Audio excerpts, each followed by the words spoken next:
열왕기상 9장 4절과 5절 하나님 주신 말씀을 우리 함께 읽겠습니다. 내가 만일 내 아버지 다윗이 행함같이 마음을 온전히 하고 바르게 하여 내 앞에서 행하며 내가 네게 명령한 대로 온갖 일에 순종하여 내 법도와 율례를 지키면 내가 내 아버지 다윗에게 말하기를 이스라엘의 왕위에 오를 사람이 내게서 끊어지지 아니하리라 한 대로 내 이스라엘의 왕위를 영원히 경고하게 하려니와. 아멘. 오늘은 열왕기상 1장을 펴시고 교재는 28쪽입니다. 지도는 6번과 7번을 가져오라고 말씀드렸는데 오늘은 7번 지도만 사용하도록 하겠습니다. 교재를 보니까 열왕기 상하 1 해놓고 잠언 전도서 아가 이렇게 표시가 되어 있습니다. 왜 이렇게 해두었냐 하면 이제부터는 구약 성경을 조금 왔다 갔다 하면서 보셔야 됩니다. 열왕기 상에 보면 1장부터 14장, 11장 정도까지가 다 솔로몬 이야기입니다. 솔로몬에 대한 이야기와 솔로몬의 좋았던 시절과 솔로몬의 타락한 시절이 나와 있는데 솔로몬이 기록한 다른 성경들이 잠언 그리고 아가, 솔로몬이 기록한 성경들이 전도서, 아가, 잠언도 솔로몬 시절에 솔로몬이 기록한 솔로몬의 잠언입니다. 그래서 전도서, 잠언, 아가를 솔로몬과 함께 봐야 되기 때문에 오늘은 솔로몬의 저작 중에 하나인 전도서를 함께 보려고 합니다. 그리고 솔로몬 시절이 열왕기 상의 제일 첫 번째로 시작되고 있는데 솔로몬은 기원전 약 1000년 어간의 왕으로 다스렸던 사람입니다. 그런데 나라가 완전히 망한 시절이 기원전 586년 남유다가 완전히 망한 시절이니까 거의 이스라엘로 시작해서 북이스라엘, 남유다 갈라지고 민족의 역사로 기록된 역사는 약 400년이 조금 넘는 약 410 몇 년 정도 그 어간입니다. 그런데 그 어간에 역대 왕들이 있는데 그 역대 왕들의 이야기가 열왕기 상하에 기록되어 있습니다. 왕들이 잘할 때는 선지자들이 특별히 할 일이 없습니다. 잘하니까. 가만히 둬도 잘하고 가만히 둬도 하나님 뜻대로 행하니까. 그런데 왕들이 하나님의 뜻을 잘 행하지 못하고 선정을 베풀지 못하고 악정으로만 치닫게 되면 하나님은 선지자를 보내서 그렇게 하면 안 된다고 자꾸만 예언을 하게 됩니다. 그래서 열왕기 상하와 선지자들을 함께 읽어야 됩니다. 열왕기 상하에 나오는 이 왕들의 악정과 그 시대에 예언했던 선지자들을 같이 봐야 되지 그렇지 않으면 열왕기 상하 실컷 읽고 선지서 실컷 따로 읽으면 딴 나라 이야기 같이 보입니다. 그래서 이제 오늘부터 시작되는 열왕기서 계속 이어서 하까지 가는 동안 나라가 망할 때까지 가는 동안은 망하기 전까지 예언했던 선지자들을 함께 끼어서 이런 시절 이렇게 예언했구나. 북이스라엘에서 활동했던 선지자는 이런 사람이고 남유다에서 활동했던 사람은 이런 사람이구나 하는 걸 보게 될 겁니다. 그 중에 한 가지 예를 들면 남유다의 히스기야 왕 때 활동했던 선지자는 이사야입니다. 히스기야가 왕이 되고 나니까 북쪽에 이스라엘이 통째로 없어져 버렸어요. 아시리아가 와서 북이스라엘을 망하게 했습니다. 그 다음 타겟이 남유다입니다. 히스기야가 얼마나 불안했을까요? 이제 그 다음 순서가 우리나라니까. 그때 하나님이 이사야를 통해서 예언하시기를 두려워하지 말라, 힘내라, 겁내지 말라 하고 위로의 메시지를 주셨어요. 히스기야 이야기를 볼 때는 항상 이사야 선지자를 함께 보셔야 됩니다. 그렇지 않고 따로 보면 이건 나중에 시대를 함께 연결해서 보기가 힘들어집니다. 그래서 오늘은 솔로몬 전체 이야기만 보겠지만 이제 북이스라엘 가고 남유다 가고 왔다 갔다 하면서 선지자들을 함께 본다는 사실을 기억을 하시면 좋겠습니다. 자, 열왕기상 1장입니다. 1장 1절 다윗 왕이 나이가 많아 늙으니 이불을 덮어도 따뜻하지 아니한지라. 이불을 덮어도 따뜻하지 아니한지라. 가끔 저도 이럴 때가 있는데 가끔 그래요. 가끔. 근데 이제 하나님 나라 갈 때가 다윗이 된 것 같아요. 그래서 이제 여러 다윗의 시종들과 신하들이 수넴 여자 아비삭을 구해다가 다윗을 따뜻하게 해주는 역할을 하죠. 이제 아버지가 가실 때가 됐구나 하는 이 신호가 오니까 물밑에서는 왕위 쟁탈전이 심각하게 벌어집니다. 가만히 있겠어요? 가만히 안 있죠. 다윗의 아들들 또 다윗의 이 부인들이 자기 아들을 왕으로 삼으려고 많은 음모와 계략들이 궁중에서 일어나는 암투들이 일어납니다. 그 중에 한 가지가 소개되는데 5절입니다. 그때에 학기세 아들 아도니아가 스스로 높여서 이르기를 내가 왕이 되리라 하고. 이게 문제예요.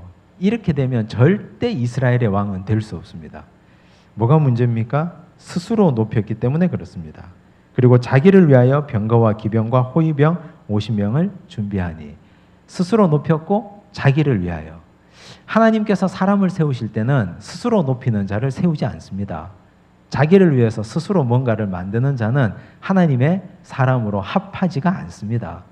하나님께서 다윗을 세울 때도 그랬고 하나님의 나라의 일꾼들을 세우실 때는 하나님이 직접 찾아가서 또 찾고 봐서 하나님이 세우십니다. 하나님이 다윗을 세우실 때 어떻게 하셨다고 그랬습니까? 내가 한 왕을 보았느니라 그랬어요. 사무엘에게. 한 왕을 보았다 할 때 보다라는 뜻이 라아라는 말로 눈을 뜨고 크게 찾았다는 말이에요. 하나님이 찾아서 하나님이 봐서 하나님이 보시기에 이 사람은 왕 삼아도 되겠다 할 때 그 사람이 왕으로 되는 거지, 스스로 자기를 높여서 내가 왕이 되겠다 하는 사람은 절대 왕 될 수 없습니다. 하나님의 교회에서 일할 수 있는 일꾼들도 이와 같습니다. 목회자, 교회 중직들, 스스로 되겠다 하는 사람, 이건 하나님 마음에 합한 사람이 아닙니다. 하나님이 높여주고 하나님이 세워줘야 됩니다. 그래야 하나님 나라의 일을 할 수 있는 기본 조건이 그때부터 시작되는 거죠. 아니나 다를까 학기세 아들 아도니아는 스스로 높여 왕이 되고자 해서 되려고 하다가 그만 실각했습니다. 이런 사람들 따라가다가 망한 사람들이 여럿 있는데 그 중에 몇 사람이 여기 있습니다. 7절 보십시오. 아도니아가 스루야의 아들 요압과 제사장 아비아달과 모이하니 그들이 따르고 도우나. 요압과 아비아달, 한쪽에는 군대를 잡았고요, 한쪽에는 제사장을 잡았습니다. 이 사람 아도니아도 꽤 나름대로 준비는 한 사람이에요. 요압이 어떤 사람이에요? 다윗의 오른팔입니다. 다윗으로 치면 요압을 빼고는 어떻게 다윗의 군사력을 말할 수 있겠습니까? 요압을 손에 넣고 그리고 제사장 계열 중에 두 계열 중에 한 계열, 아히멜렉 계열 중에 아비아달 제사장을 잡았습니다. 어차피 제사장 계열이라고 해봐야 사독 계열, 아히멜렉 계열 두 계열밖에 없는데 그 중에 한 계열을 붙잡았습니다. 그래서 이제 거의 왕권은 자기 손에 왔다고 생각을 한 거죠. 근데 그렇게 되지 않습니다. 나중에 뒤에 1장, 2장을 읽어보면 아도니아는 결국 찻잔 속의 태풍으로 끝나게 됩니다. 솔로몬이 왕으로 세워지는데 이제 보십시오. 1장 38절입니다. 아도니아가 스스로 왕이 되겠다고 한 음모를 밧세바가 알고 다윗에게 나갔죠. 어떻게 이럴 수 있습니까? 나한테 우리 아들 솔로몬을 왕으로 세운다고 하셨지 않습니까? 하니까 다윗이 부랴부랴 사람들을 모아다가 이렇게 지시했습니다. 그 지시한 결과가 1장 38절에 나옵니다. 제사장 사독과 선지자 나단과 여호야다의 아들 분야야와 그렛 사람과 블렛 사람이 내려가서 솔로몬을 다윗 왕의 노새에 태우고 인도하여 기혼으로 가서 제사장 사독이 성막 가운데에서 기름 담은 뿔을 가져다가 솔로몬에게 기름을 부으니 이에 뿔나팔을 불고 모든 백성이 솔로몬 왕은 만세수를 하옵소서 하니라. 이렇게 될 때까지 솔로몬이 한 말은 단 한마디도 없습니다. 자기를 높인 말도 없고 내가 왕 되겠다고 한 적도 없고, 아버지가 솔로몬을 왕으로 삼겠다고 했고, 그리고 그 순서에 따라서 왕의 측근들이 솔로몬을 데려다가 백성들 앞에서 그를 기름 부어서 왕으로 세웠습니다. 그래야 하나님께서 택하신 일꾼이 됩니다. 솔로몬은 이렇게 해서 다윗의 후계자 왕이 되었습니다. 2장으로 갑니다. 2장을 가시면 2장은 다윗 왕의 유언이 나옵니다. 유언을 할 수 있다는 것은 크나큰 축복입니다. 우리는 누구나 꿈꾸지 않습니까? 내가 나중에 이 땅을 떠날 때 우리 자식들에게, 일가들에게 다 앉혀서 불러 모아놓고 내가 멋진 말을 하고 인생을 마무리하겠다. 그런데 그런 기회가 주어지는 사람은 몇 되지 않습니다. 우리가 어떤 상황에서 하나님께서 부르실지 알지 못하기 때문입니다. 근데 다윗도 하나님께서 크게 축복해 주셨는데 그 축복 중에 하나가 유언을 할 수 있는 복입니다. 유언을 할 수 있는 복을 하나님이 주셨고, 그 유언으로 솔로몬에게 남긴 말을 우리가 한번 보겠습니다. 1절입니다. 다윗이 죽을 날이 임박함에 그의 아들 솔로몬에게 명령하여 이르되 내가 이제 세상 모든 사람이 가는 길로 가게 되었노니. 이 말이 참 중요하죠. 왜냐하면 다윗도 세상 모든 사람이 가는 길로 가게 되었다. 이렇게 위대했던 다윗도 왕 중의 왕이요, 또 그가 장군 중에 장군이요, 시인이고 훌륭한 악기 연주자고 정말 하나님 마음에 합한 사람이었는데 그도 역시 죽음은 피해갈 수 없었다. 누구나 다 유한한 인생을 살게 된다는 교훈입니다. 뭐라고 말합니까? 너는 힘써 대장부가 되고 내 하나님 여호와의 명령을 지켜 그 길로 행하여 그 법률과 계명과 율례와 증거를 모세의 율법에 기록된 대로 지키라. 그리하면 네가 무엇을 하든지 어디로 가든지 형통할지라. 다윗이 왕을 몇 년 했습니까? 헤브론에서 7년 6개월, 그리고 나머지 예루살렘에서 33년 6개월을 했습니다. 총 40년 이상을 왕을 했습니다. 왕으로 40년 했으면 할 말이 얼마나 많을까요? 자기가 지금까지 왕으로 살면서 무용담도 많고 아들에게 해줄 말이 얼마나 많겠습니까? 국방, 외교, 그리고 국내 정치, 경제, 사회문화, 할 말이 무지하게 많은데 그 모든 말을 여기 이 짧은 2절에 집약해서 말하고 있습니다. 먼저 힘써 대장부가 되라. 대장부가 되라는 말은 흔들리지 말라는 말이죠. 왕은 어디에 흔들리면 안 됩니까? 사람에게 흔들리면 안 됩니다. 이스라엘의 왕은 적어도 사람한테 흔들리면 안 됩니다. 누가 뭐라고 하든지 담대한 마음을 가지고 하나님 말씀에만 순종하고 하나님에게만 엎드리는 왕이 되라 하는 것이 힘써 대장부가 되라. 힘세다고 대장부가 아니고 팔에 근육이 울뚝불뚝하다고 이게 대장부가 아니에요. 왜 힘써 대장부가 되어야 하느냐? 사람들이 가만히 두지 않기 때문입니다. 옆에서 이런 사람이 와서 청탁하죠. 저런 사람이 와서 위협하죠. 국제관계에서 여러 복잡한 역학관계에서 얼마나 많은 사람들의 시험이 있겠어요. 그때마다 힘써 하나님 한 분만 따를 대장부가 되어야 한다 하는 말입니다. 그래야 너의 길이 형통하다. 그리고 하는 말, 이어지는 말, 하나님의 말씀, 율례, 계명을 지켜라. 그러면 네 길이 형통하다. 다윗이 40년 동안 왕노릇하면서 얻은 결론이 딱 이거예요. 인생을 오래 사신 분들이, 신앙생활 하신 분들이 지금 당장요, 우리가 자녀들에게 유언을 한다고 한번 생각해 보세요. 뭐라고 하시겠습니까? 만약에 천국 가신 우리 부모님이 하나님이 딱 한 번만 기회를 주셔서 그래 추석이고 한데 꿈에라도 네 자식에게 나타나서 하고 싶은 말 한번 하고 와라. 만약에 그런 일이 있다면 우리 아버지 어머니는 나에게 어떤 말씀 하실까요? 내가 보니 이번에 저 땅을 사면 부자가 될 것 같은데 내가 천국에서 얻은 정보인데 땅 사라 하겠습니까? 어디에 투자하라 하시겠습니까? 아마 저는 믿기를 우리 부모님이 만약 그렇게 해서 한번 우리에게 하실 말씀 딱 한마디를 하신다면 이 말씀 이외에 다른 말씀 할 말이 없다고 생각합니다. 우리도 역시 그래요. 우리도 인생을 오래 살다가 이제 하나님 앞에 간다 하면 자식들에게 할 말은 이거밖에 없어요. 돈도 있다가도 없는 거고 벌어보니 그 참 허무하기 짝이 없는 것이고 건강관리 잘 하다가 하나님 주신 건강 가지고 열심히 힘써 대장부가 되어 주의 말씀 힘써 지키다가 부르시면 하나님 앞에 서면 된다. 이 말 이외에는 할 말이 없다는 거예요. 인생을 복잡하게 살게 되면 복잡한 인생이 되는데 믿음 생활 잘하면 아주 단순해집니다. 다윗처럼. 부디 우리도 한번 나는 어떤 멋진 유언을 남길까 한번 생각해 보시기 바랍니다. 이제 다윗은 솔로몬에게 이런 유언을 남겼습니다. 3장으로 갑니다. 그리고 다윗이 죽어요. 하나님 앞에 이제 떠나갑니다.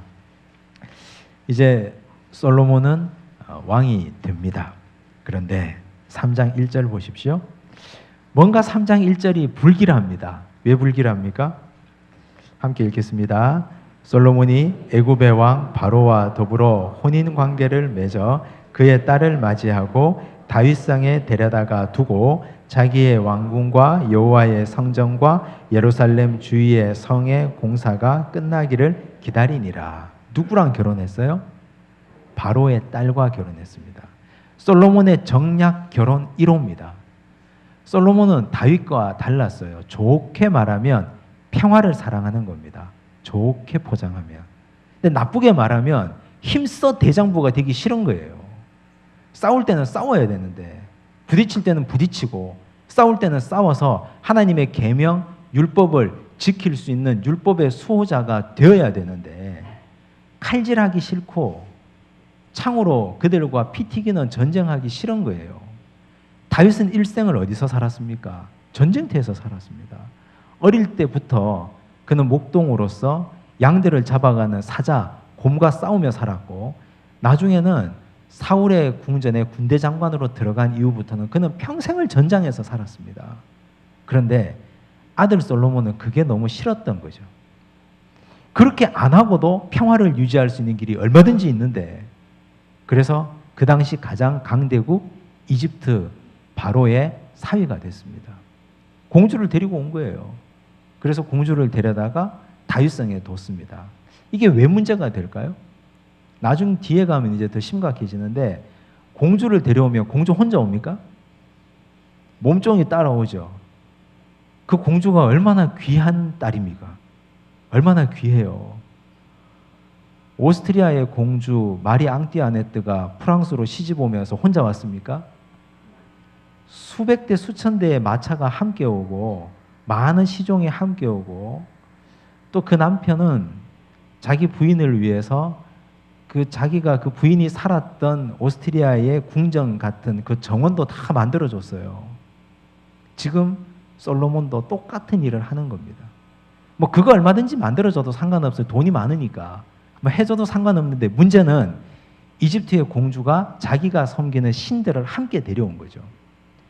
신들을 데려오면 신에게 제사 드리는 건 누가 합니까? 그 신에게 제사하는 건 누가 해야 돼요? 이집트에 제사장이 와서 해야 될 것 아닙니까? 제사장도 같이 와요. 제사장이 오면 새끼 제사장도 달고 와야 될 거 아닙니까?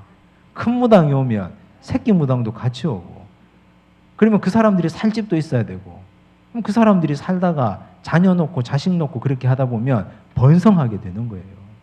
그 시작이 바로 이집트의 바로의 공주를 데려온 것부터 지금 이스라엘의 영적 타락은 시작되었습니다.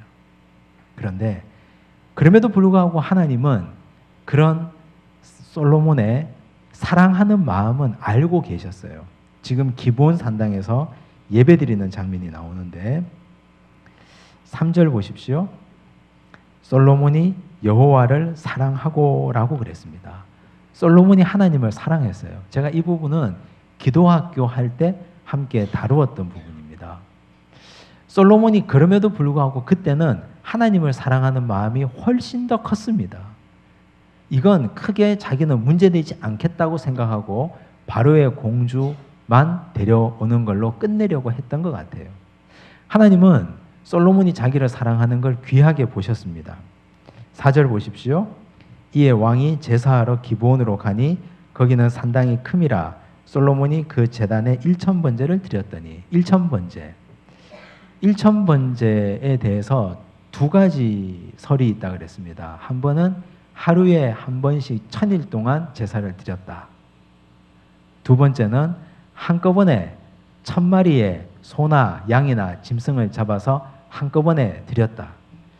중요한 건 둘 다 별로 중요하지 않아요. 뭐가 진실이냐 한 건 학자마다 다 다르고 또 내용마다 다 달라요. 그건 별로 중요하지 않습니다. 문제는 여호와를 사랑함으로 예배드렸다 하는 것이 중요합니다. 솔로몬은 자기가 한꺼번에 소 1,000마리를 갖다 드리든 매일 1,000일 동안 이어서 예배드리고 제사를 드리든 그는 열정도 있었고 그는 재력이 됩니다. 그게 문제가 아니라 하나님을 사랑했느냐 사랑했지 않느냐 하는 것이 문제예요. 그런데 오늘 제가 기도학교 할 때도 말씀드린 바와 같이 우리 교회에서도 1,000번제를 하고 있는데 과연 1,000번제의 시작이 무엇으로부터냐? 우리 한국교회 안에서 많이 드려지고 있는 1,000번제의 시작이 하나님을 사랑하는 마음으로 하기 시작했느냐? 아니면 교회에서 헌금 액수 부풀리려고 시작한 거냐? 교인들 주머니 털려고 1,000번제 시작한 거냐? 아니면 여호와를 사랑하려는 마음을 담아서 우리가 하나님을 사랑하는데 과연 우리가 드릴 것이 무엇이냐? 이 마음으로 시작한 거냐? 이게 문제라는 거죠. 어느 것이 진실일까요? 지금 우리가 종교개혁 500주년을 바로 한 달 앞두고 있는 이 시점에 무엇이 진실일까요? 눈 가리고 아웅하고 있지만 사실 교회에서 헌금의 명목 하나 더 추가하려고 한 게 더 크지 않겠습니까? 많은 교회가 그렇게 했어요. 많은 교회들이. 그렇게 해서 1,000번의 예배, 1,000번의 예물을 드리면 하나님이 나타나서 꿈에 나타나서 산신령처럼 소원을 말해보거라. 내가 너에게 무엇하여 줄까? 금도끼 줄까? 은도끼 줄까? 아니 이렇게 해서 거짓말 해가지고 성도들에게 주머니 턴 것, 이건 거짓말이에요. 그렇게 시작한 건 그건 올바른 헌금도 아니고 그렇게 시작한 건 올바른 예배도 아닙니다. 솔로몬은 그 시작이 하나님을 사랑한 것으로부터 시작했습니다. 하나님을 사랑했어요. 그러니까 내가 드릴 수 있는 모든 걸 다 드린 거죠. 1,000일 동안 이어서 드리든 1,000마리를 한꺼번에 드리든 그게 뭐가 중요해요? 매일 제사 드려가지고 3년 이상을 드렸느냐 아니면 1,000마리를 한꺼번에 드렸느냐 그걸로 싸우는 사람들이 바보예요. 사랑했느냐 사랑했지 않느냐 그게 더 중요합니다. 그리고 또 솔로몬이 이렇게 기도했습니다. 하나님이 이제 나와서 말씀을 하시죠. 5절 보십시오. 이르시되 내가 네게 무엇을 줄고 너는 구하라 그랬습니다. 하나님이 이렇게 구하라고 한 이유가 뭡니까? 1,000번째 드려서요? 아니에요. 솔로몬이 사랑하는 마음을 보셨기 때문입니다. 사랑하는 마음을 보셨기 때문에. 그러니까 솔로몬이 이렇게 말합니다. 7절 종은 작은 아이라 출입할 줄을 알지 못하고 겸손이죠. 하나님을 사랑하는 마음에다가 겸손한 마음이 더해졌습니다. 10절, 9절 보십시오. 누가 주의 이 많은 백성을 재판할 수 있사오리이까? 듣는 마음을 종에게 주사 주의 백성을 재판하여 선악을 분별하게 하옵소서. 듣는 마음, 이 지혜라고 표현되죠. 많은 백성들에게 내가 듣는 마음을 주님 허락해 주십시오. 두 가지 의미로 이해하시면 됩니다. 하나님의 말씀을 듣는 마음, 그리고 또 백성들의 말을 듣는 마음. 왕으로서 꼭 필요한 거죠. 하나님의 말씀도 들어야 하고 또 백성들의 말에도 귀를 기울여야 하고 이것이 하나님 마음에 합했다 그랬어요. 그러므로 우리가 하나님 마음에 들게 행동하려면 솔로몬처럼 하면 되죠. 첫째, 1,000번째 드려서 될 일이 아니에요. 첫째, 하나님을 사랑하고 두 번째, 겸손하고 세 번째, 귀와 마음을 열어놓고 그러면 돼요. 그러면 그것이 하나님 마음에 들게 됩니다. 이게 중요한 거지 1,000번째는 여기에 중요하지가 않아요. 솔로몬은 자기가 많으니까 드린 거라니까요. 할 수 있으니까. 자, 이렇게 하니까 4장 보십시오. 하나님이 그에게 지혜와 총명을 주셨습니다. 4장 29절 하나님이 솔로몬에게 지혜와 총명을 심히 많이 주시고 또 넓은 마음을 주시되 바닷가에 모래같이 하시니 솔로몬의 지혜가 동쪽 모든 사람의 지혜와 애굽의 모든 지혜보다 뛰어난지라. 솔로몬 한창 잘 나갈 때예요. 이렇게 해서. 근데 여기에 한 가지 걸리는 게 있죠. 뭐가 걸립니까? 바로의 딸이 걸려요. 바로의 딸이 여기 시집와 있어요. 그리고 바로의 딸, 다윗성에 있는 바로의 딸의 처소에서는 매일같이 애굽의 신에게 제사하는 구판이 벌어지고 있다고 생각하시면 됩니다. 그걸 어떻게 할 수도 없어요. 왜냐하면 이집트의 바로의 딸이기 때문에, 잘 보여야 되기 때문에 혼낼 수도 없어요. 6장 보십시오. 이스라엘 자손이 애굽 땅에서 나온 지 480년이요 솔로몬이 이스라엘 왕이 된 지 4년. 우리는 성경을 읽다가요 숫자가 나올 때 이걸 그냥 흘려보내는데 이런 정보는 굉장히 중요합니다. 왜 중요하냐? 솔로몬 성전이 언제 건축되었느냐?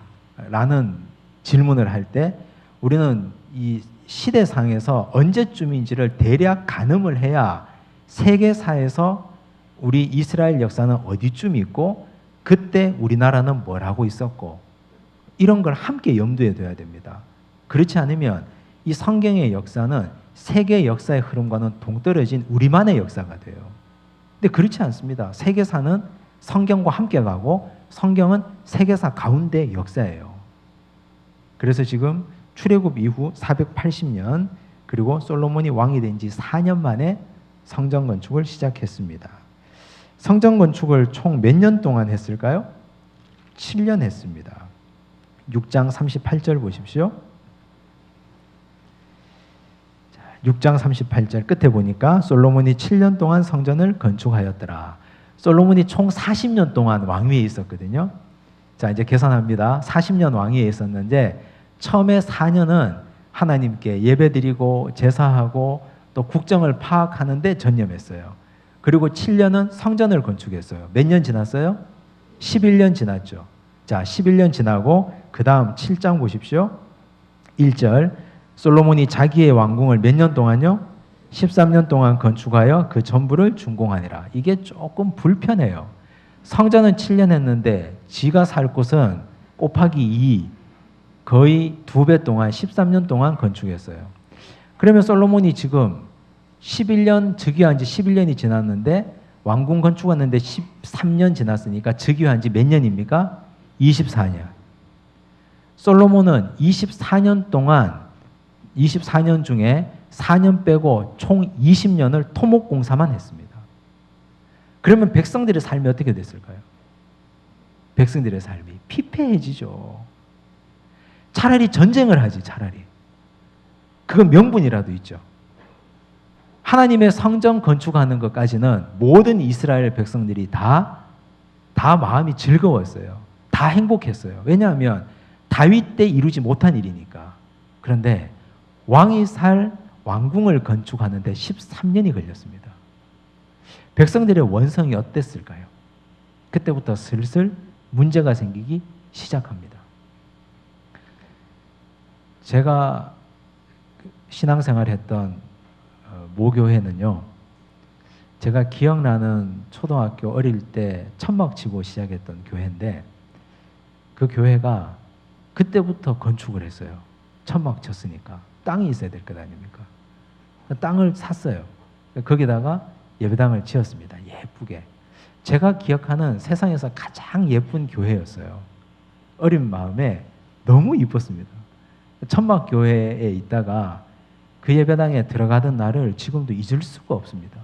그리고 교회 앞에 마당이 있고 그 마당에 잔디가 있고 그리고 그 위에 등나무가 있고 사람들이 모여서 거기서 삼삼오오 이야기하고 정말 행복했던 교회거든요. 근데 그때부터 계속해서 건축을 하는 거예요. 땅을 또 조금 사야 되고 또 사야 되고 또 넓혀야 되고 또 해서 총 제가 횟수를 한번 따져봤어요. 25년을 건축 헌금을 했어요. 25년을. 성도들의 삶이 어떻게 됐을까요? 피폐해지죠. 힘들어지죠. 굉장히 그러면서 많은 문제와 어려운 점들이 교회 많이 생기게 됐죠. 지금 솔로몬의 성전 건축까지는 명분이 있는 성전인데 그 다음 13년 동안 자기 왕궁 건축하는데 많은 사람들의 등을 치고 피를 빨아먹는 그런 악행들이 일어났습니다. 백성들은 이제 솔로몬에게 등을 돌리기 시작합니다. 자, 이제 보십시오. 성전 건축하고 난 이후의 이제 일들입니다. 8장입니다.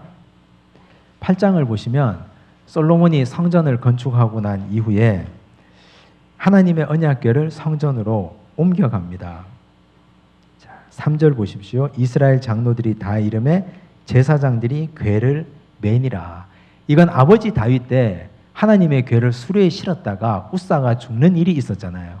그 일 때문에 솔로몬은 학습 효과가 있어서 똑똑하기 때문에 이걸 정확하게 지켜서 하나님의 궤를 그렇게 옮겼습니다. 자, 9장으로 갑니다. 9장 1절 보십시오. 솔로몬이 여호와의 성전과 왕궁 건축하기를 마치매. 이렇게 마치매라고 말했지만 이미 솔로몬이 왕이 된 지 몇 년이 지났습니까? 24년이 지난 후예요. 그럼 이때 우리가 느껴야 되는 그 당시 이스라엘 백성들의 심리 상태 정서는 어떻다? 왕을 죽이고 싶도록 밉다. 왕 때문에 힘들다. 이렇게 토목공사를 많이 해서 우리는 너무 괴롭다. 이런 마음이었다는 걸 우리는 염두에 두고 계셔야 됩니다. 2절 보십시오. 여호와께서 전에 기브온에서 나타나심 같이 다시 솔로몬에게 나타나사. 자, 보십시오. 하나님의 말이 뭔가 뼈가 있는 말처럼 들려요. 우리가 오늘 읽었던 말씀인데 4절 5절 제가 읽겠습니다. 네가 만일 내 아버지 다윗이 행함같이 마음을 온전히 하고 바르게 하여 내 앞에서 행하며 내가 네게 명령한 대로 온갖 일에 순종하여 내 법도와 율례를 지키면 내가 내 아버지 다윗에게 말하기를 이스라엘의 왕위에 오를 사람이 내게서 끊어지지 아니하리라 한 대로 내 이스라엘의 왕위를 영원히 견고하게 하려니와. 이 말이 하나님의 경고처럼 들리지 않습니까? 지금 네가 백성들을 괴롭게 하고 내가 네 아버지 다윗에게 행한 대로 행하지 않는 게 나는 불편하다 하는 하나님의 말씀이에요. 그리고 보십시오. 7절 보십시오. 6절, 7절 이렇게 보면 6절 보십시오. 만일 너희나 너희의 자손이 아주 돌아서서 나를 따르지 아니하며. 지금 이 말은요, 솔로몬이 바로의 공주를 위해서 집을 지어준 것을 가지고 하나님이 한 말씀 하시는 겁니다. 만약 그렇게 될 시에는 어떻게 하신다고요? 7절 내가 이스라엘을 내가 그들에게 준 땅에서 끊어버릴 것이요 내 이름을 위하여 내가 거룩하게 구별한 이 성전이라도 내 앞에서 던져버리리니. 하나님이 강력한 경고를 하신 겁니다. 사실 준공검사 받는 거잖아요. 성전 건축 끝나고 자기 왕궁 건축 끝나고 하나님께 저는 이렇게 다 건축했습니다. 칭찬해 주십시오 하는 이 마당에 하나님이 솔로몬에게 한 말씀 강하게 하시는 겁니다. 이 말씀 하시는 이유는 돌이키라고 하는 거예요. 돌이키라고. 그런데 솔로몬은 돌이키지 않습니다. 이제 또 한 가지 솔로몬 치세의 영광을 나타내는 장이 하나 있는데 10장으로 가겠습니다. 10장 1절에 보니까 누가 왔어요? 스바의 여왕. 스바의 여왕이 왔는데요. 자, 스바의 여왕이 여호와의 이름으로 말미암은 솔로몬의 명성을 듣고 와서 어려운 문제로 그를 시험하고자 하여. 이건 우리가 성경을 읽으실 때 너무 동화책 읽듯이 읽으시면 안 돼요. 자, 어려운 문제로 시험한다 하니까 수수께끼 내려왔다. 아주 어려운 문제 내려왔다. 이렇게 이해하시면 안 돼요. 이게 어려운 문제가 어떤 문제냐면 그 당시 나라들 사이에 일어났던 무역 문제예요. 무역 문제. 요즘으로 치면 미국의 트럼프 대통령이 한미 FTA 폐기하겠다. 자, 그러면 그거 어떻게 해야 돼요? 그것 때문에 이제 협상단이 왔어요. 그 협상단과 함께 이 어려운 문제를 풀어가는 거죠. 우리 입장을 설명하고 미국 입장을 듣고.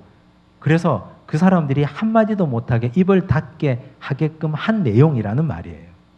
어려운 문제로 시험하고자 하러 왔으나 한 말도 대답하지 못함이 없었더라. 솔로몬의 지혜, 하나님이 주셨던 지혜를 말하는 거죠. 그래서 오히려 그들과 무역 관계에서 훨씬 더 많은 이익을 얻었더라는 얘기입니다. 10절 보십시오. 이에 그가 금 120달란트와 심이 많은 향품과 보석을 왕에게 드렸으니 스바의 여왕이 솔로몬 왕에게 드린 것처럼 많은 향품이 다시 오지 아니하였더라. 아주 기록적인 무역 흑자를 기록했더라 하는 말이에요. 이런 얘기입니다. 그래서 솔로몬은 아주 굉장한 협상가고 굉장히 지혜로운 사람입니다. 지도 7번입니다. 지도 7번을 보시면 스바가 어디쯤 있는지는 알아야죠, 우리가. 지도 7번에 거기 지도가 나옵니다. 지도 7번 보시면 아라비아 보이십니까? 아라비아 큰 글자로 있는데 보이세요? 예, 아라비아 쪽에 제일 아래쪽에 내려가면 보이시죠? 스바가 보이시죠? 자, 스바라는 이 지역은 지금 이쪽에 위치하고 있었고 이 지역에서 홍해를 가로질러서 화살표가 가죠. 홍해를 가로질러서 화살표가 가서 이집트 건너편 이스라엘, 팔레스타인 쪽으로 무역을 했습니다. 사실은 이 홍해만을 가로질러서 이집트로 가는 모든 무역의 해상권을 스바의 여왕이 다 차지하고 있었는데 솔로몬의 치세가 날로 번창하면서 이집트와의 무역권을 스바가 빼앗기게 된 거예요. 거기에는 이집트 바로의 딸을 아내로, 바로의 딸 공주를 아내로 삼은 솔로몬의 능력이죠. 능력이라면 능력이죠. 그런 모든 정략 결혼이 이 안에 다 녹아 있는 거죠. 그래서 스바의 여왕이 무역 협상을 하러 왔다가 오히려 그 나라가 팔레스타인, 이스라엘로부터 많은 물품을 수입해가고 돈을 갖다 주고 갔다는 내용입니다. 자, 11장입니다. 11장 보기 전에 10장 26절 한번 보십시다. 이제 솔로몬 시대에 또 타락한 시간들을 또 보는데 솔로몬이 병거와 마병을 모으매 병거가 1,400대요 마병이 12,000명이라 병거 성에도 두고 예루살렘 왕에게도 두었습니다. 28절 보십시오. 솔로몬의 말들은 어디에서 들여왔습니까? 애굽에서. 왜 들여왔을까요? 애굽에서? 자기 장인의 나라니까. 거기에서 필요도 없는 말들을 사갖고 오는 거예요. 돈이 남아도니까. 왕의 상인들이 값주고 산 것이며 애굽에서 들여온 병거는 한 대에 은 600세겔이요 말은 한 필에 150세겔이라. 우리가 이런 것들을 그냥 읽으시면 안 되고 솔로몬 시절에 타락한 일상으로 보셔야 되고 솔로몬 왕국의 번영이 이방 나라들에게도 그 부가 흘러 들어갔어요. 하나님의 말씀으로 그들을 복음화시켜야 되는데 말씀의 복음화가 아니라 이방 나라들에게 잘못된 신호들을 자꾸만 주는 거죠. 평화라는 이름으로. 11장입니다. 11장 1절 보십시오. 이제 본격적인 솔로몬의 타락입니다. 솔로몬 왕이 바로의 딸 외에 이제 한 사람으로 만족이 안 돼요. 이방의 많은 여인을 사랑하였으니. 이 사랑하였다는 말이 우리를 가슴 아프게 합니다. 왜냐? 아까 우리가 3장에서 기본 산당에서 솔로몬이 여호와께 제사 드릴 때 누구를 사랑했습니까? 하나님을 사랑했어요. 하나님을 사랑하고 자기는 겸손하고 듣는 마음을 달라고 해서 하나님 마음에 들었는데 이제는 하나님 사랑하는 마음이 어디로 넘겨가요? 여인들에게로. 이방의 많은 여인을 사랑하였으니 곧 모압과 암몬과 에돔과 시돈과 헷 여인이라. 주변의 모든 나라 여인들을 다 사랑했어요. 아니 세상에. 아니 이럴 수 있어요 이게? 우리는 하나님 믿는 사람이라 이해가 안 되는데 이분도 하나님 믿는 사람인데 2절 여호와께서 일찍이 이 여러 백성에 대하여 이스라엘 자손에게 말씀하시기를 너희는 그들과 서로 통혼하지 말며 그들도 너희와 서로 통혼하게 하지 말라. 그들이 반드시 너희의 마음을 돌려 그들의 신들을 따르게 하리라 하셨으나 솔로몬이 그들을 사랑하였더라. 사랑하겠다는데 어떡하겠어요? 사랑하겠다는데 장사가 없습니다. 3절 왕은 후궁이 700명이요 첩이 300명이라. 그의 여인들이 왕의 마음을 돌아서게 하였더라. 1000명이에요. 이름이나 다 알까 모르겠어요. 저희 집에는 여자 셋밖에 없는데 저희 집에 딸 둘 이름이 제가 맨날 헷갈리는데 이 솔로몬이 1000명의 여인을 데리고 이름이나 알았을지 모르겠어요. 문제는 하나님이 이걸 나쁘게 보시고 악하게 보셨다는 거죠. 보십시오. 4절 솔로몬의 나이가 많을 때 그의 여인들이 그의 마음을 돌려 다른 신들을 따르게 하였으므로 왕의 마음이 그의 아버지 다윗의 마음과 같지 아니하여 그의 하나님 여호와 앞에 온전하지 못하였으니. 6절 솔로몬이 여호와의 눈앞에서 악을 행하여 그의 아버지 다윗이 여호와를 온전히 따름같이 따르지 아니하고.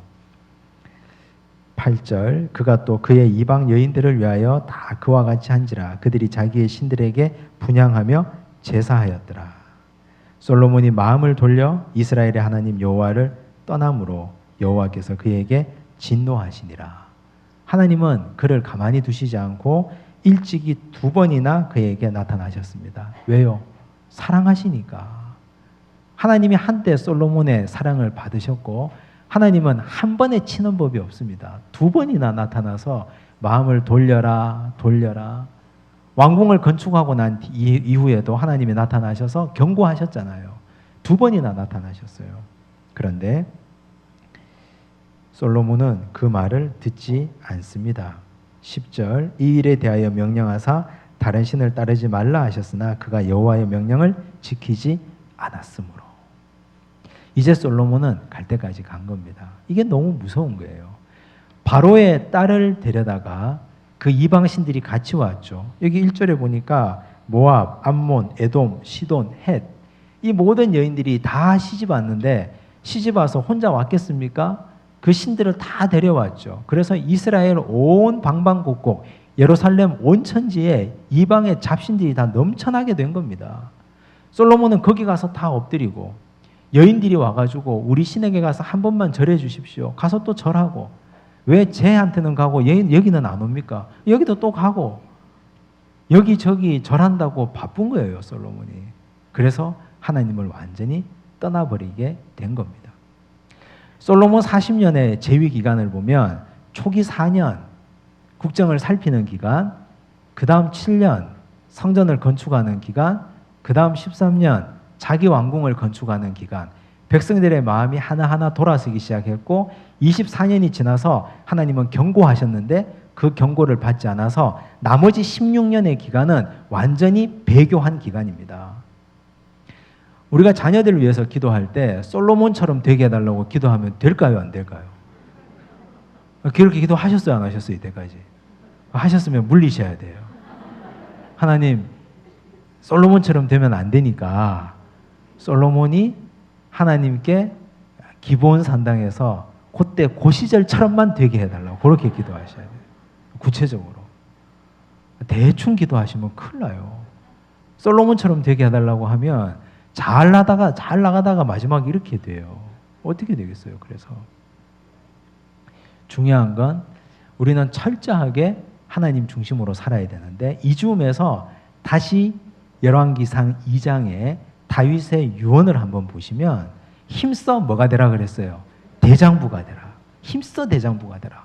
힘쓰라는 말은 네 마음과 네 뜻과 네 몸과 영혼을 다 해서 지키라는 말이거든요. 그런데 힘써 대장부가 되지 않았어요. 목에 칼이 들어와도 여호와 신앙을 지켜야 되고 다윗처럼 전쟁터에 나가서 피 튀기는 전쟁을 해야 되는데 그거 하기 싫어서 이방의 모든 나라 여인들과 정략 결혼했어요. 그게 평화입니까? 평화가 아니에요. 그건 오히려 이스라엘 백성들을 하나님 앞에서 이방 신들에게 팔아먹는 배교 행위예요. 백성들을 전쟁으로 내몬다? 그래서 나는 그게 싫어서 평화를 주겠다? 근데 그건 평화가 아니에요. 백성들의 영혼을 팔아먹는 게 더 큰 죄죠. 싸울 땐 싸워야 되고 담대하게 나갈 때는 나가야 되는데 그렇게 하지 못하고 힘써 대장부가 되지 못한 솔로몬의 비참한 말년을 우리가 성경을 통해서 봅니다. 전도서를 가겠습니다. 전도서를 보시면 전도서는 솔로몬이 기록한 겁니다. 말년에 기록한 거예요. 아주 말년에.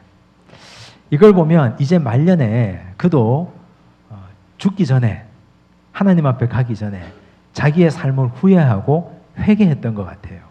전도서를 보면. 전도서 내용을 한번 보십시오. 자, 1장 12절 나 전도자는 예루살렘에서 이스라엘 왕이 되어 누굴까요? 솔로몬이에요. 자기의 정체를 밝히고 있죠. 이름을 밝히고 있진 않으나 이스라엘 예루살렘에서 이스라엘의 왕이 되었다 말하니까 16절 내가 내 마음속으로 말하여 이르기를 보라 내가 크게 되고 지혜를 더 많이 얻었으므로 나보다 먼저 예루살렘에 있던 모든 사람들보다 낫다 하였나니 내 마음이 지혜와 지식을 많이 만나 보았음이로다. 그럼 이 사람이 누구예요? 솔로몬이에요. 18절 지혜가 많으면 번뇌도 많으니 지식을 더하는 자는 근심을 더하느니라. 자기가 하나님을 떠나 있을 때 말이에요. 지혜가 많으니까 걱정이 많은 거예요. 하나님한테만 귀 기울이면 걱정할 필요가 없는데. 자, 2장 4절 보십시오. 자기의 잘 나갔던 시절을 후회하면서 이렇게 씁니다. 나의 사업을 어떻게 하였다고요? 크게 하였다. 크게 했다 그랬잖아요. 자기가 잘 나갈 때 토목공사 열심히 하고 내가 나를 위하여 집들을 짓고 포도원을 일구며 자기를 위하여 했다고 고백하고 있어요. 6절도 말하죠. 나를 위하여 수목을 기르는 삼림에 물을 주기 위하여 못들을 팠다 하고요. 7절 남녀노비들을 사기도 하였고 나를 위하여 나를 위하여 나를 위하여 나를 위하여 자기의 젊은 시절에 타락한 일생을 이렇게 표현하고 있습니다. 2장 25절 보십시오. 아, 먹고 즐기는 일을 누가 나보다 더 해보았으랴. 다 해봤다는 말이죠. 다 해봤는데 26절 하나님은 그가 기뻐하는 자에게는 지혜와 지식과 희락을 주시나 죄인에게는 노고를 주시고 그가 모아 쌓게 하나 하나님을 기뻐하는 자에게 그가 주게 하시지만 이것도 헛되어 바람을 잡는 것이로다. 살아보니까 나를 위하여 살아본 모든 것이 바람을 잡는 것 같더라. 이 말이죠. 그래서 솔로몬이 깨달은 게 있어요. 3장에 보니까 때를 깨달았다고 말하는데 3장 11절 하나님이 모든 것을 지으시되 때를 따라 아름답게 하셨고 또 사람들에게는 영원을 사모하는 마음을 주셨느니라. 내가 이제 늙어서 아버지 다윗처럼 죽을 때가 되니 영원을 사랑하는 마음이 생기더라. 그러나 하나님이 하시는 일의 시종을 사람으로 측량할 수 없게 하셨도다. 언제 내가 죽을지 모르는 거죠. 언제 나를 데려갈지. 그래서 12절 사람들이 사는 동안에 기뻐하며 선을 행하는 것보다 더 나은 것이 없는 줄을 내가 알았고 선을 행하는 것이 가장 좋은 일인데 나는 선을 행하지 못하고 살았다. 이런 고백이에요. 자기를 위하여 집 짓고 포도원 짓고 삼림을 가꾸는 일만 행하고 살았다. 그렇게 말하는 겁니다. 자, 이렇게 이제 전도서를 쭉 기록하고 있다가요. 11장 보십시오. 나눔의 중요성을 또 솔로몬이 얘기하고 있는데 11장 1절 뭐라고 합니까? 너는 내 떡을 물 위에 던져라. 여러 날 후에 도로 찾으리라. 왜 물 위에 던지라고 합니까? 사람들이 건져 먹으라고. 배고픈 사람이. 그냥 이렇게 나누어 주라는 그런 표현입니다. 7에게나 8에게 나누어 줄지어다. 무슨 재앙이 땅에 임할는지 네가 알지 못함이니라. 많이 베풀어라. 나는 나를 위하여 왕궁만 13년 동안 짓고 살았더니 백성들의 원성이 하늘에 닿고 백성들이 말년에 나를 돌아보지 않는구나 라는 표현입니다. 사람들에게 베풀 수 있을 때 많이 베풀고 나눌 수 있을 때 많이 나눠야지 그것이 참된 지혜다라는 말이죠. 12장 1절입니다. 너는 청년의 때에 너의 창조주를 기억하라. 곧 공고한 날이 이르기 전에 나는 아무 낙이 없다고 할 해들이 가깝기 전에 해와 빛과 달과 별들이 어둡기 전에 비 뒤에 구름이 다시 일어나기 전에 그리하라. 젊을 때 내가 창조주를 기억했더라면 내가 나를 위하여 왕궁을 그렇게 짓기 전에 하나님을 제대로 기억했더라면 이렇게 후회하지 않을 텐데 라는 지혜자의 고백입니다. 13절 보십시오. 12장 13절 마지막 결론입니다. 일의 결국을 다 들었으니 내가 한 말 너희가 다 들었지 않느냐. 하나님을 경외하고 그의 명령을 지킬지어다. 어쩌면 자기 아버지 한 말하고 똑같아요. 인생의 모든 부귀와 영화를 다 누린 사람의 결론이 이거예요. 결론이 하나님을 경외하고 그의 명령들을 지킬지어다. 이것이 모든 사람의 본분이니라. 하나님은 모든 행위와 모든 은밀한 일을 선악간에 심판하시리라. 여인들을 1000명이나 후궁과 첩으로 두어도 결국 말년에 마지막에 가니까 하나님의 명령 지키는 것이 가장 선한 일이더라. 이걸 깨달았다는 것이죠. 그래서 하나님은 내 모든 행위와 은밀한 일을 심판하셨다. 결국 하나님이 마지막에 솔로몬에게 2번이나 나타나도 듣지 않으니까 네 나라를 네 아들 때에 2개로 쪼갠다 그랬습니다. 그런 큰 심판을 받고 솔로몬이 전도서를 기록하면서 자신의 회한을 여기에 담고 있습니다. 오늘 우리에게 솔로몬의 삶과 솔로몬의 전도서가 주는 교훈이 있죠. 이걸 꼭 기억하시고 다윗의 유언, 솔로몬의 마지막 말씀, 인생의 마지막 한마디는 그의 명령을 지킬지어다. 이거 꼭 붙들고 지켜나가시기를 바랍니다. 다음 주 광고 드리겠습니다. 다음 주 수요일이 추석날 당일입니다. 근데 추석날 당일날 생각해 보니까 이 명절에 고향에 방문하는 가족들이 있잖아요. 고향에 방문하면 고향교회 와서 예배 드리고 싶은데 예배당 문을 닫으면 너무 마음이 힘들 것 같아서 다음 주 수요일 그대로 정상적으로 예배 드립니다. 그리고 성경 공부도 그대로 합니다. 그대로 이어서 그대로 진행합니다. 부담 가지시라고 제가 말씀하는 게 아니고 꼭 오시라고 얘기하는 게 아니고 그대로 뭐 그래도 부담이 되시면 오셔야 되겠지만 그렇게 하는 말씀이 아니고 유튜브에 다 녹화해서 올라가니까 못 오시는 분들 그거 들으시고 고향에 안전하게 잘 다녀오시고 예배당 문은 정상적으로 열려 있으니까 예배 잘 드리시면 됩니다. 기도하겠습니다. 하나님 감사합니다. 오늘 솔로몬의 고백을 통해서 우리 인생을 돌아봅니다. 주님, 우리 인생이 한때는 하나님을 잘 섬겼는데 어디서부턴가 미끄러지고 어긋나져서 하나님을 섬기지 못하고 죄와 악된 생활로 또 달려갈 때가 있었습니다. 2번이나 솔로몬에게 나타나셨던 그 하나님을 기억하지 못하고 듣지 못하고 끝까지 달려갔던 솔로몬처럼 되지 않게 하여 주시옵소서. 주님, 우리가 돌이켜 하나님의 명령과 말씀을 굳게 지키고 힘써서 대장부가 되는 일에 전력 다하게 하여 주시옵소서. 그래야 하나님 앞에 충성된 일꾼 되게 하여 주시고 하나님 기뻐하시는 거룩한 믿음의 역군들 삼아 주시옵소서. 모든 말씀 예수님 이름으로 기도드리옵나이다. 아멘.